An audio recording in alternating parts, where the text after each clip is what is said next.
Bonjour, je suis Julien, votre professeur de français pour le niveau A1. Dans cette partie de la première unité, nous allons apprendre à saluer, c'est-à-dire à saluer lorsqu'on rencontre quelqu'un, mais aussi lorsque l'on s'en va. Deux manières pour saluer. Nous avons tout d'abord une manière formelle et une manière informelle. Alors, de la manière formelle, qu'on utilise avec des personnes que l'on ne connaît pas, ou des personnes âgées, ou encore de la hiérarchie, nous utiliserons le langage formel.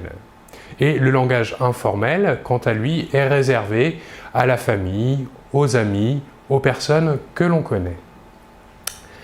Pour saluer lorsque l'on rencontre une personne que l'on ne connaît pas, c'est-à-dire de manière formelle, nous dirons « bonjour ». Bonjour s'utilise à partir du matin jusqu'à environ 6 heures ou 18 heures le soir. Après 18 heures, nous utiliserons le mot « bonsoir ». Et ensuite, pour quitter une personne pendant la nuit, nous lui dirons « bonne nuit ». De manière informelle, nous utiliserons le mot « salut » lorsque l'on rencontre quelqu'un, pour lui dire « bonjour », nous lui dirons « salut ». Maintenant, pour quitter quelqu'un, une personne que l'on ne connaît pas, c'est-à-dire de manière formelle, nous dirons « au revoir ». Et pour dire que nous allons le revoir bientôt, nous dirons « à bientôt » et si nous le voyons la journée après, nous lui dirons « à demain ». Cela s'utilisera plutôt de manière formelle. De manière informelle, nous pourrons utiliser le même mot que lorsque l'on rencontre la personne, c'est-à-dire nous lui dirons également « salut » pour la quitter. Nous pourrons également dire « ciao ». Maintenant, pour demander à une personne comment elle va, nous demanderons de manière formelle « comment allez-vous » Ceci est la question. Et pour répondre, nous répondrons « très bien, merci et vous ». Et la première personne qui a posé la question répondra « ça va » ou bien encore « comme si, comme ça », c'est-à-dire ni mal ni bien, ou encore pour répondre de manière négative à la question « comment allez-vous » où on répondra « pas très bien ». Ceci serait une réponse négative. Ceci est de la manière formelle. Maintenant, de la manière informelle, nous poserons la question suivante. Comment vas-tu? Et pour répondre, ça va. Et poser la question à la personne que l'on a en face, nous dirons et toi? Le dialogue sera donc comment vas-tu? Ça va? Et toi? Voilà donc pour cette partie sur les salutations, pour demander comment l'on va et savoir comment le dire de manière formelle et informelle. Je vous remercie beaucoup de votre attention et l'on se retrouve très bientôt. Au revoir. Bonjour, je suis Julien. Toujours dans cette première unité, je souhaite vous parler de phonétique. D'accord? Nous l'avons fait avec l'alphabet, avec les numéros. Maintenant, je vais vous parler de la phonétique du son O. Le son O peut avoir en français plusieurs orthographes. Tout d'abord, la plus simple, la lettre O, qui se prononce donc O. Mais il existe aussi différents groupes de lettres qui, lorsque l'on est lorsqu'on les prononce, se prononcent également O. Par exemple, E-A-U se prononce O. A-U-X se prononce également O. Un exemple, faux. Autre groupe de lettres qui se prononcent de la même manière, A-U se prononcera O. Voyons maintenant que si nous joignons la lettre O avec d'autres voyelles ou d'autres consonnes, ce groupe de lettres se prononcera de manière différente. Par exemple, si l'on joint la lettre O à la lettre N, nous obtiendrons le son ON. ON. Un exemple, un pont. Que remarquons-nous? Ce phonème est un nasal, c'est-à-dire que si vous positionnez votre doigt sous le nez, vous devez sentir passer de l'air. On. Alors que pour le O, qui n'est pas nasal, vous ne sentirez pas d'air passer sur votre doigt. O. L'air sortira entièrement par la bouche. Alors que pour le on, l'air sortira par le nez. Autre exemple, lorsque la lettre O est jointe à la voyelle U, nous obtiendrons le son OU. OU.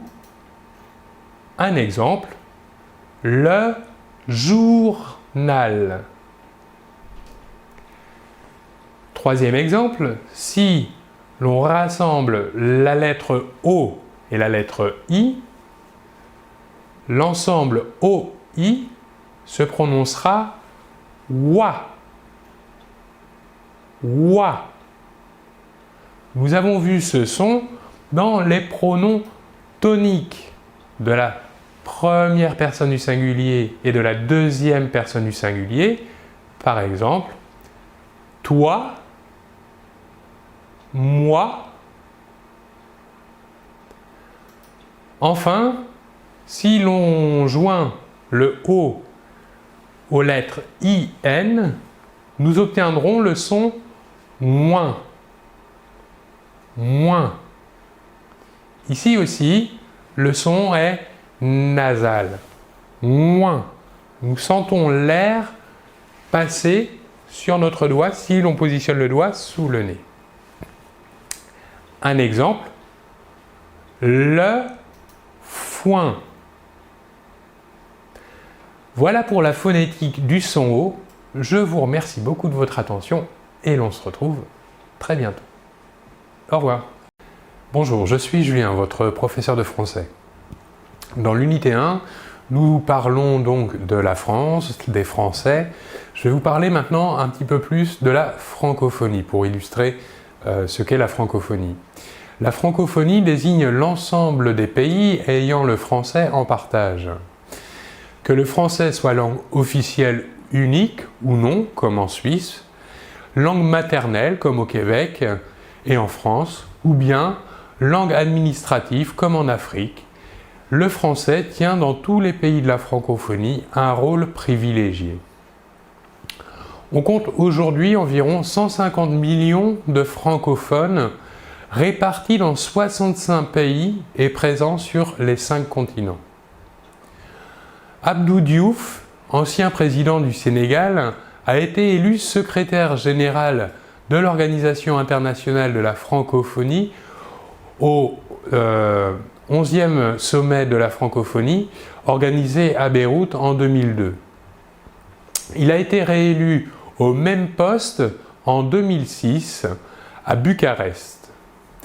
Le 20 mars, est consacrée à la Journée internationale de la francophonie. Voilà pour cette présentation de ce qu'est la francophonie, son organisation, ses langues, ses pays, ses continents, ses habitants, son président. Voilà pour cette présentation. Je vous remercie beaucoup de votre attention et l'on se retrouve très bientôt. Au revoir. Bonjour, je suis Julien, votre professeur de français. Toujours dans la première unité, nous allons voir maintenant la prononciation de l'alphabet.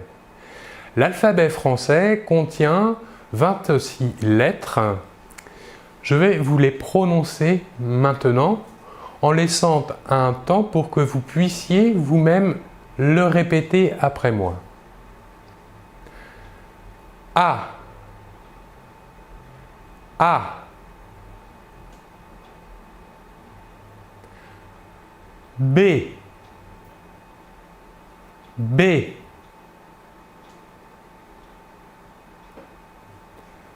C. C.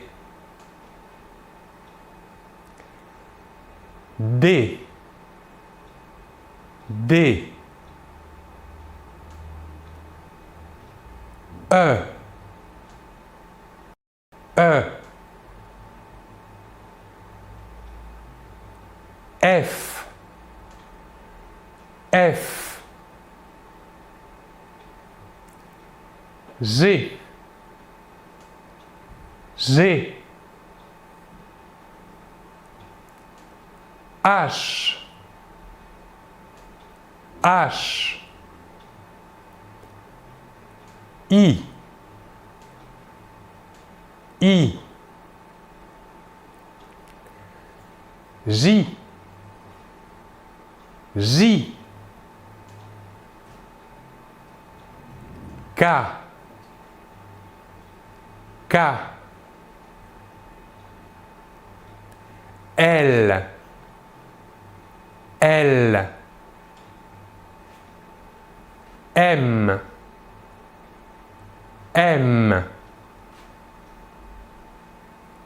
N. N. O. O. P. P. Q. Q. R. R. S. S. T. T. U. U. V.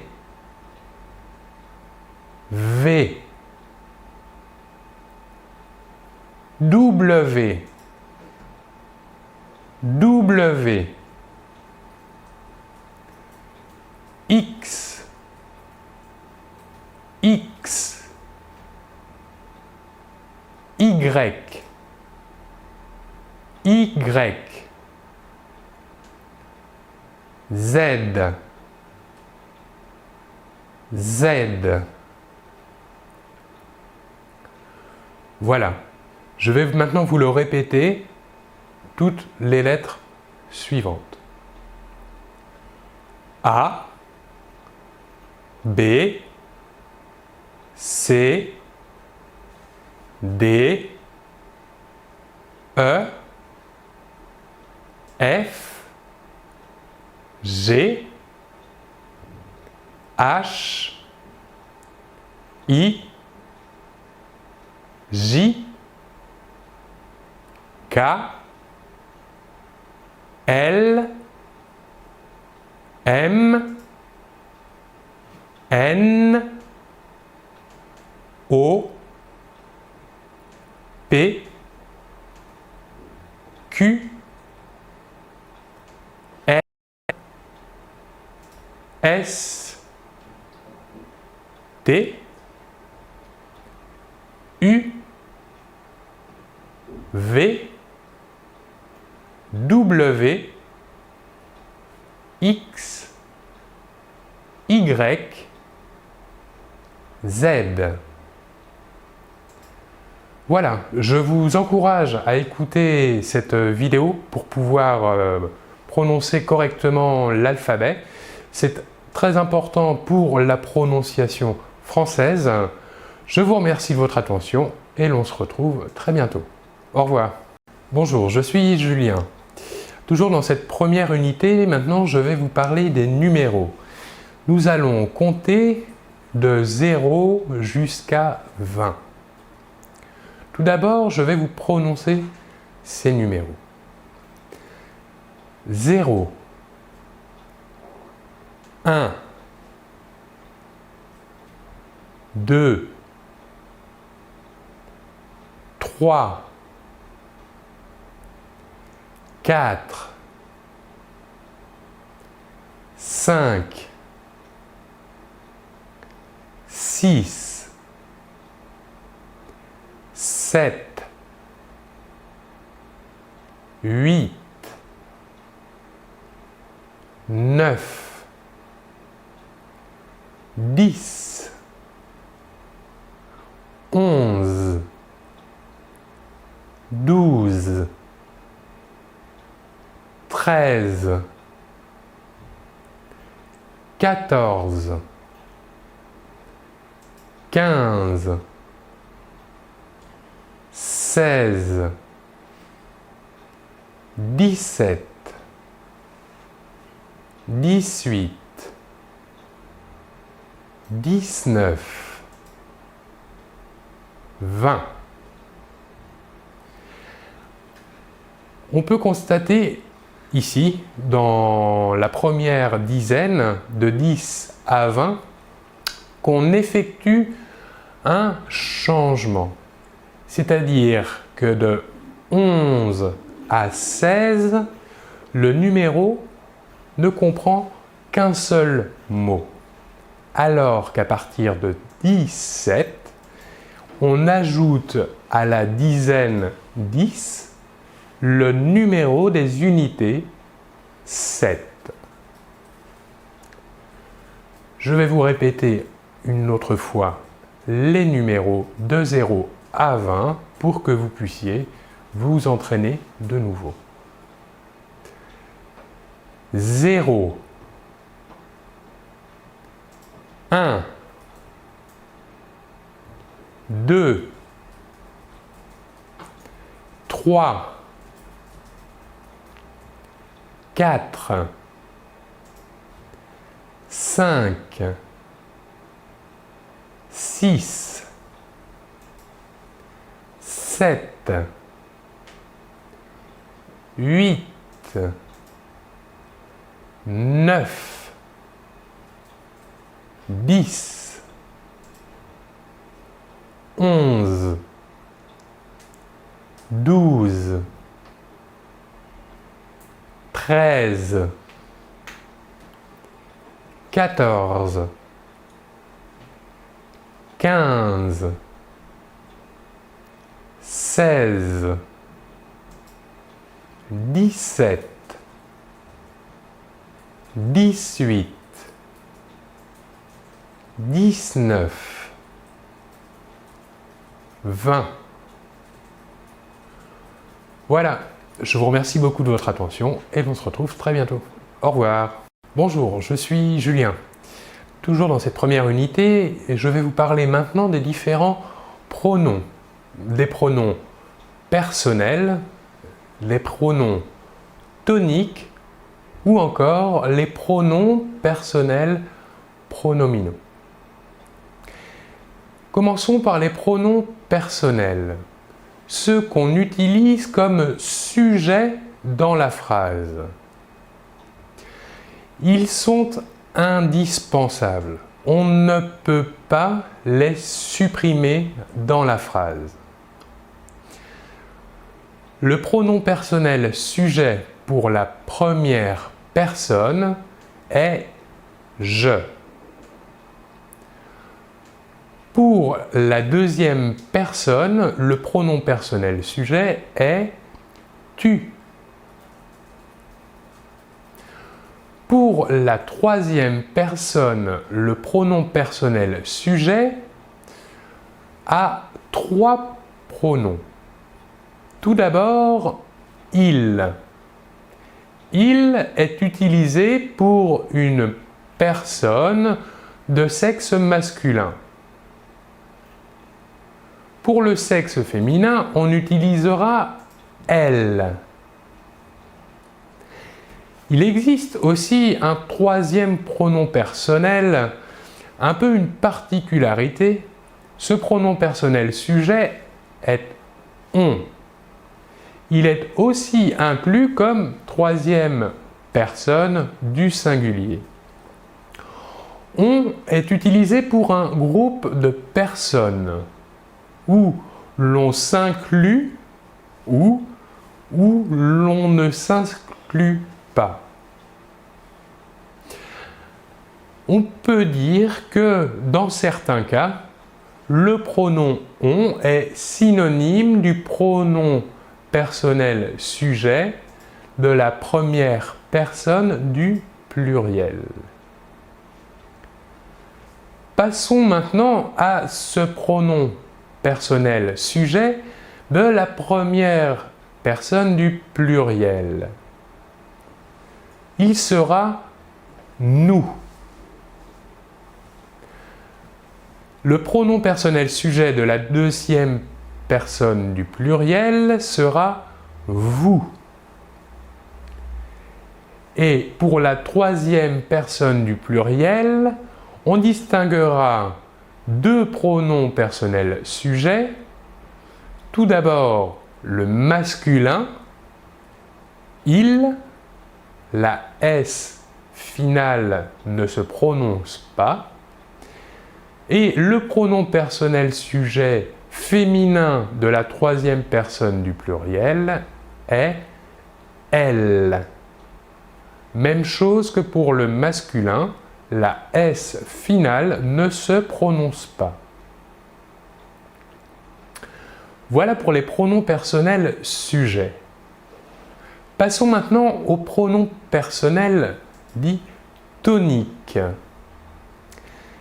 Ces pronoms servent à désigner une personne.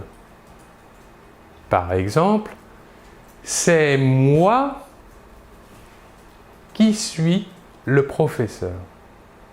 Ou encore, c'est vous qui étudiez le français. Les pronoms personnels toniques sont les suivants. Pour la première personne du singulier, on utilisera donc moi. Pour la deuxième personne du singulier, on utilisera toi. Pour la troisième personne du singulier masculin, le pronom tonique sera lui. Enfin, pour le singulier, pour la troisième personne du singulier féminin, on utilisera le pronom tonique elle. Voilà pour les trois premières personnes du singulier pour les pronoms toniques. Passons maintenant aux trois personnes du pluriel. La première personne du pluriel sera nous. Le même pronom que pour le pronom sujet. Pour la deuxième personne du pluriel, le pronom tonique sera vous. Le même pronom tonique que pour le même mot que pour le pronom sujet. Pour la troisième personne du pluriel, les pronoms toniques seront pour le masculin eux et pour le féminin elle. Voilà pour les pronoms dits toniques. Passons maintenant aux pronoms personnels qu'on peut dire pronominaux, c'est-à-dire ils sont placés devant le verbe. Prenons un exemple, le verbe se présenter. Le pronom ici est se. Se présenter.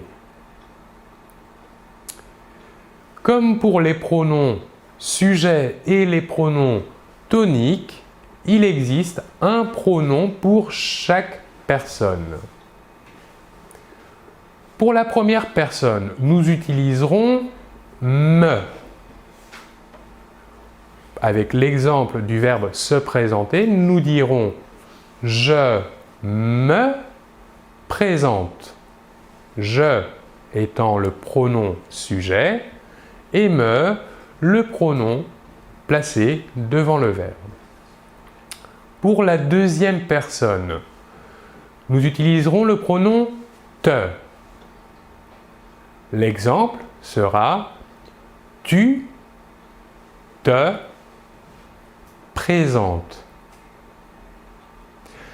Pour la troisième personne du singulier, nous ne différencions pas le masculin et le féminin. Nous dirons donc il se présente ou encore elle se présente. Passons maintenant aux personnes du pluriel. Pour la première personne du pluriel, l'exemple deviendra nous présentons.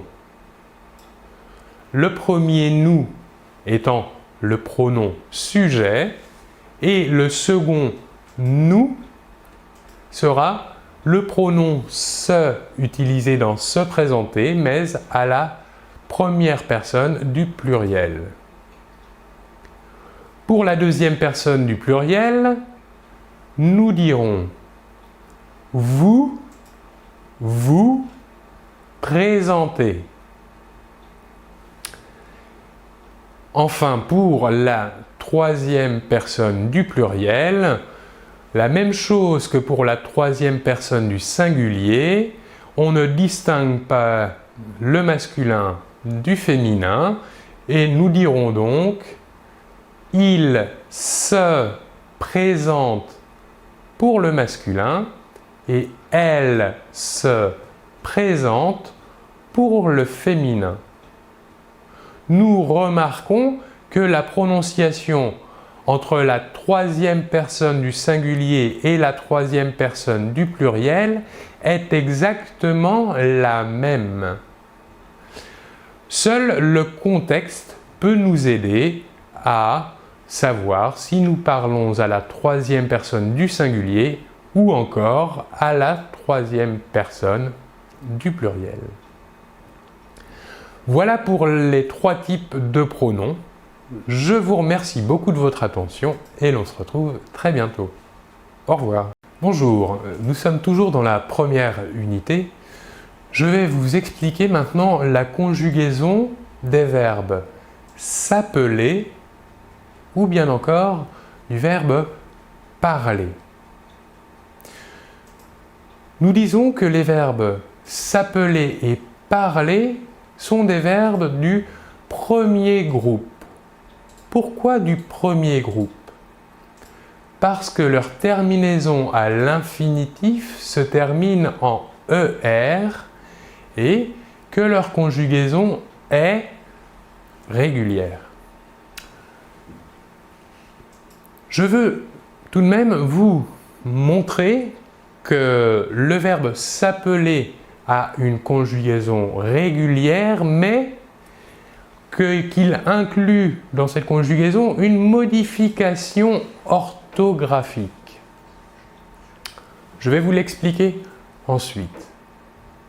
Autre différence entre le verbe s'appeler et le verbe parler, nous avons vu les différents pronoms. Et nous avons vu entre autres des pronoms qui sont positionnés avant le verbe, juste avant le verbe. Ils font partie du verbe. Nous avons parlé du verbe se présenter. Le verbe s'appeler est, lui aussi, comme le verbe se présenter, un verbe dit pronominal. Il inclut donc dans sa conjugaison le verbe principal et à l'infinitif se. C'est-à-dire se plus le verbe à l'infinitif. Ici, nous remarquons que pour le verbe s'appeler, le E a disparu. C'est ce que l'on appelle une élision. En effet, pour un mot monosyllabique ou de maximum 2 syllabes, lorsque ce mot termine par un E ou par un A et que le mot qui suit, le mot d'après, commence par une voyelle, nous supprimons le E ou le A du premier mot et nous le remplaçons par un apostrophe. Voilà pourquoi le se devant le verbe appeler se transforme en S apostrophe. Voyons maintenant la conjugaison du verbe s'appeler. À la première personne, nous dirons « je m'appelle ». À la deuxième personne, nous dirons « tu t'appelles ». À la troisième personne, « il s'appelle » ou bien « elle s'appelle » pour le féminin ou encore « on s'appelle ». Pour la première personne du pluriel, nous dirons « nous nous appelons ». Que remarquons-nous ici? Nous faisons une liaison entre le S final du deuxième « nous » et le verbe « appelons ». Nous nous appelons. Pour la deuxième personne du pluriel, vous vous appelez. Et enfin, pour la troisième personne du pluriel, il, elle s'appelle. Nous voyons ici la modification orthographique du verbe s'appeler au présent. Pour les trois premières personnes du singulier, nous doublons la L. Ainsi que pour la troisième personne du pluriel. Par contre, pour la première et la deuxième personne du pluriel, le L n'est pas doublé.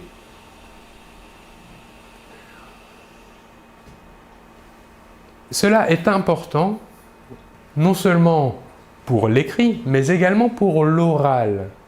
En effet, le E suivi de double L se prononce « est », alors que le E suivi d'un seul L se prononce « e ».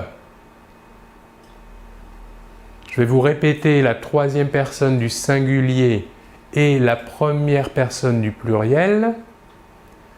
Nous dirons « il s'appelle ».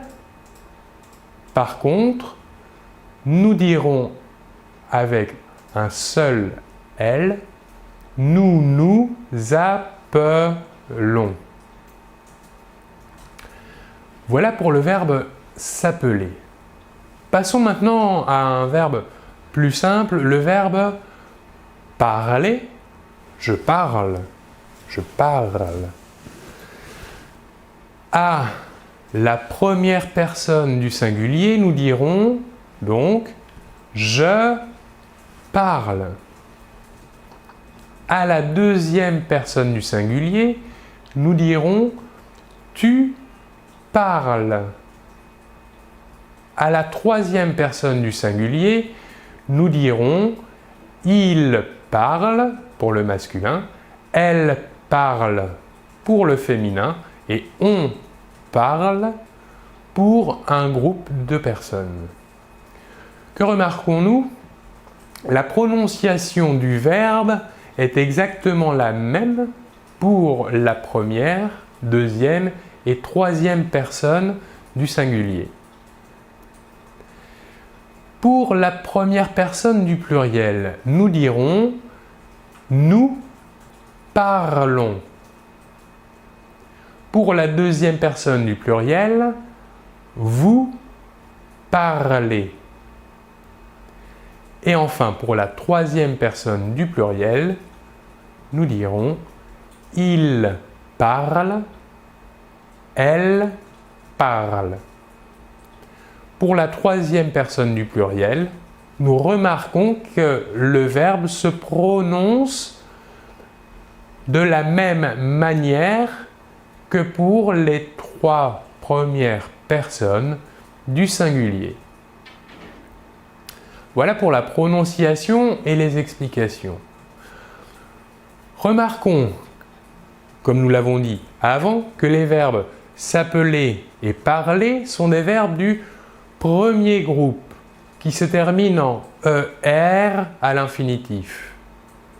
Je vais vous montrer ici rapidement les terminaisons des verbes du premier groupe qui se terminent en ER à l'infinitif. Pour la première personne du singulier, que faisons-nous? Nous quittons ER à l'infinitif et gardons la racine, les lettres qu'il reste. Et qu'ajoutons-nous? Nous ajoutons un E. Pour la deuxième personne, nous ajoutons à cette même racine ES. Pour la troisième personne, E. Pour la première personne du singulier, nous ajoutons ONS. On. Pour la deuxième personne du pluriel, nous ajoutons EZ qui se prononce E. Et enfin, pour la troisième personne du pluriel, nous ajoutons à cette racine ENT. Voilà, je vous remercie beaucoup de votre attention et l'on se retrouve très bientôt. Au revoir. Bonjour, toujours dans cette unité 1, je vais vous expliquer maintenant comment se présenter. Comme je l'ai dit auparavant, il existe deux manières. Une manière informelle, donc je le répète, pour s'adresser à des amis, à de la famille ou encore à des personnes que l'on connaît, mais aussi une manière formelle que nous utilisons avec des personnes inconnues ou encore des personnes d'un certain âge ou encore la hiérarchie. Je vais commencer par la manière informelle. Ceci est sous forme d'un dialogue. Je ferai donc les deux personnes. Bonjour, comment est-ce que tu t'appelles? Je m'appelle Marc, j'ai 25 ans, je suis étudiant. Et toi? Je m'appelle Charlotte, j'ai 23 ans, je travaille. Ravi de te connaître, Charlotte. Enchanté, Marc. Voilà pour la manière informelle de se présenter. Passons maintenant à la manière formelle. Le même dialogue, mais transformé à la manière formelle.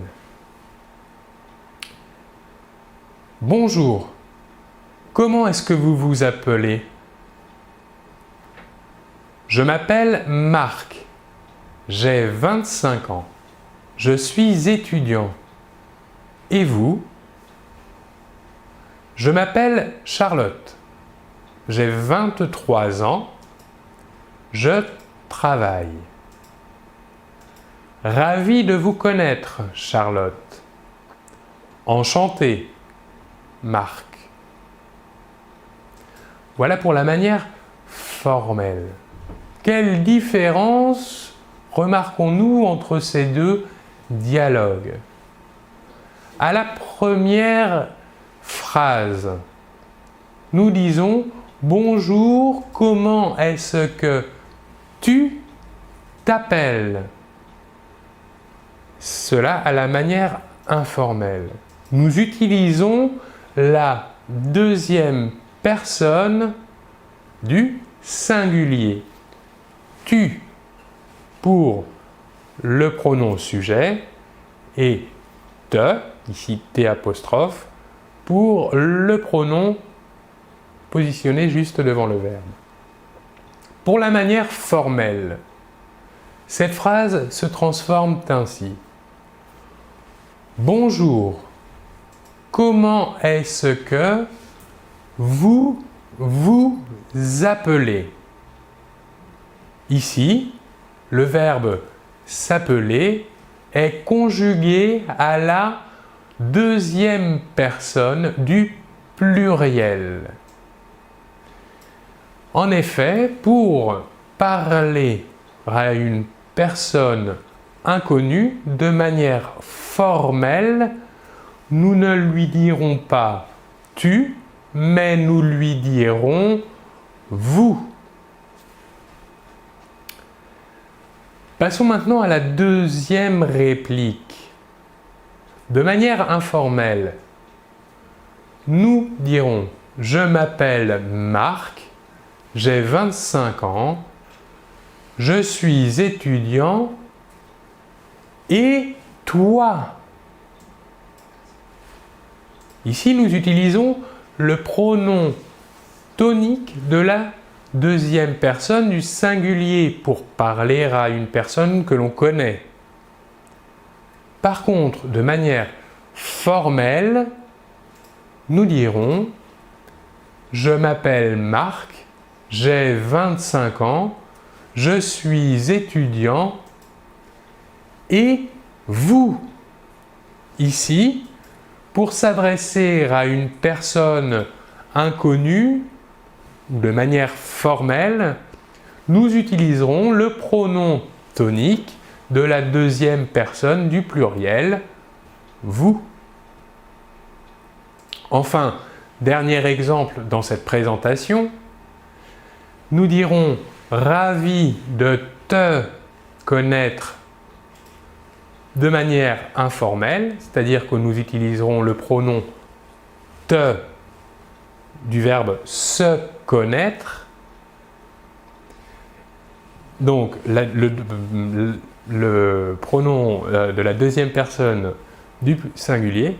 Par contre, pour la manière formelle, nous dirons « ravi de vous connaître ». Ici, nous utilisons le pronom de la deuxième personne du pluriel. Voilà, je vous remercie beaucoup de votre attention et l'on se retrouve très bientôt. Au revoir. Bonjour, je suis Julien, votre professeur de français. Dans cette unité 1 et cette vidéo, je vais vous parler des articles indéfinis. Qu'est-ce que les articles indéfinis? Les articles indéfinis s'utilisent pour désigner une chose ou une personne indéfinie ou encore un objet ou une situation en général. Il existe des articles indéfinis singuliers et des articles indéfinis pluriels. Les articles indéfinis singuliers peuvent se différencier le masculin et le féminin. Pour le masculin, nous utiliserons l'article 1. Il se prononce un, mais s'écrit UN. À la forme affirmative, je vais vous donner un exemple, nous pourrons dire « Il a un livre ». À la forme négative, nous verrons que pour tous les articles indéfinis, l'article change. En effet, nous remplaçons l'article indéfini, par exemple ici masculin singulier 1, par l'article indéfini de. Donc la phrase que je viens de vous dire à la forme affirmative « Il a un livre » deviendra à la forme négative « Il n'a pas de livre ». Voilà pour l'article indéfini masculin singulier. Pour l'article indéfini féminin singulier, nous utiliserons l'article une. Une. Il s'écrit UNE. Il faut bien différencier la prononciation entre le masculin et le féminin. Au masculin, un, et au féminin, une. Voilà encore deux exemples. Tout d'abord, à la forme affirmative, nous pourrons dire « Elle a une amie ». Par contre, à la forme négative, même cas que pour l'article masculin singulier, nous remplacerons « une » par « de ». Donc la phrase affirmative « Elle a une amie » deviendra à la forme négative « Elle n'a pas d'amis ». Que remarquons-nous ici? De s'élise avec le substantif ami parce que ami commence par une voyelle. Voilà pour les articles indéfinis singuliers. Passons maintenant aux articles indéfinis pluriels. On utilise le même article indéfini pluriel pour le masculin ou encore pour le féminin. Nous allons reprendre les exemples des articles indéfinis singuliers en les mettant maintenant au pluriel. Donc, le premier exemple au masculin, à la forme affirmative, nous dirons « Il a des livres ». À la forme négative, même chose que pour le singulier, au pluriel, l'article indéfini « des » se transforme en « de ». Donc, la phrase à la forme affirmative « Il a des livres » se transforme à la forme négative « Il n'a pas de livres ». Prenons maintenant l'exemple de l'article indéfini féminin singulier et mettons-le au pluriel. À la forme affirmative, l'exemple va devenir au pluriel « Elle a des amis ». Ici, nous faisons la liaison entre la S finale de l'article et le substantif ami, car ami commence par une voyelle. Enfin, même chose, à la forme négative, l'article indéfini va se transformer en de.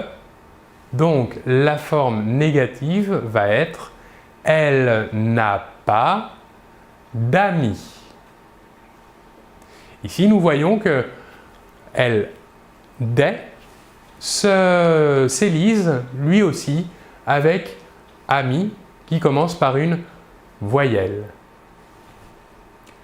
Voilà, je vous remercie beaucoup de votre attention et l'on se retrouve très bientôt.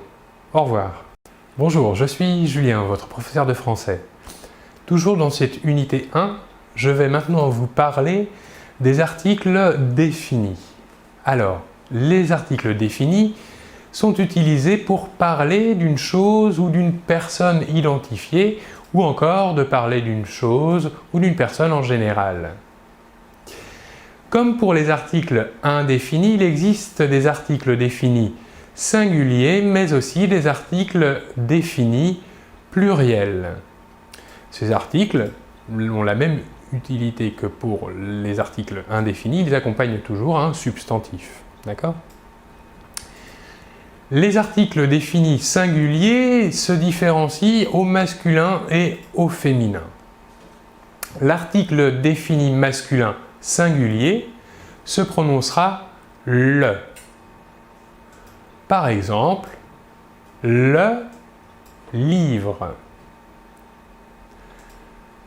L'article défini féminin singulier sera quant à lui la. Un exemple, la voiture. Il existe un troisième article, l'article L apostrophe. Il s'utilise autant pour accompagner un substantif masculin que féminin et il est utilisé lorsque le substantif commence par une voyelle. Nous dirons donc, par exemple, l'ordinateur. Ordinateur est un substantif masculin. Ou bien encore, avec un substantif féminin, l'architecture. Voilà pour les articles définis singuliers. Passons maintenant aux articles définis pluriels. Nous ne distinguerons pas ni le féminin ni le masculin. Nous utiliserons le même article défini pour le masculin et pour le féminin au pluriel. Par exemple, nous dirons les livres ou encore les glaces ou encore pour des substantifs commençant par des voyelles, nous conserverons ce même article les et nous dirons les ordinateurs ou les architectures. Voilà pour la présentation des articles définis. Je vous remercie beaucoup de votre attention et l'on se retrouve très bientôt. Au revoir. Bonjour, je suis Julien. Je vais vous parler toujours dans cette première unité du tutoiement et du vouvoiement. Je vous en ai parlé avant lorsque nous avons fait les présentations de manière formelle ou informelle. Qu'avons-nous dit?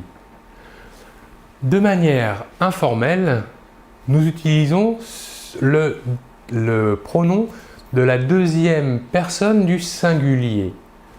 Le sujet tu.